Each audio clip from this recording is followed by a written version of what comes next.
because we were in love with it.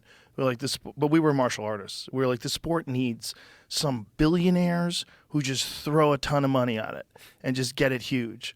And then the Fertitta brothers come along, billionaires with a ton of money who are huge fans of the sport, just love the sport.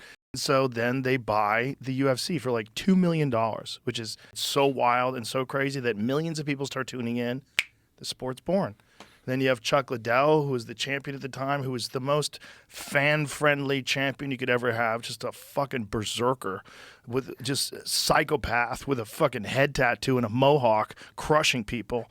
In his prime, he was the perfect poster guy for the UFC because he was just smashing people and then throwing his arms back like rah, in a cage. It was nuts. I'm sure you've seen a lot of Chuck Liddell fights, right? Yeah. It was just the whole thing took off, but without Dana, it would have never taken place. The guy's tireless. That man, I could call him up. I'll call him up at like 2 o'clock in the morning sometime. Like there's some fight going on, and I'll say, hey, this is going on next weekend. I'm so fucking pumped, and we'll talk for hours. For hours. He just wants to talk about fights. He's like so locked in, like all the time, you know. And he's just like so driven. And now that he's healthy. Like, oh my God, he's got what Gary Brecka's done for him is incredible. He lost all this weight, got super thin, real fit, super healthy. He doesn't fuck around with alcohol anymore. He just eats healthy food. He looks great. Now he's got even more energy. Yeah. It's incredible. Well, we're lucky to have some of it. Yeah, we are. And you know what? We're also lucky that you got into jiu-jitsu. Because I think that had an effect on you. You look different. When you walked in here today, you look thicker. You look like a different guy. You do. You look like a jiu-jitsu guy now. It's funny. I saw your neck. I'm like, his neck's bigger.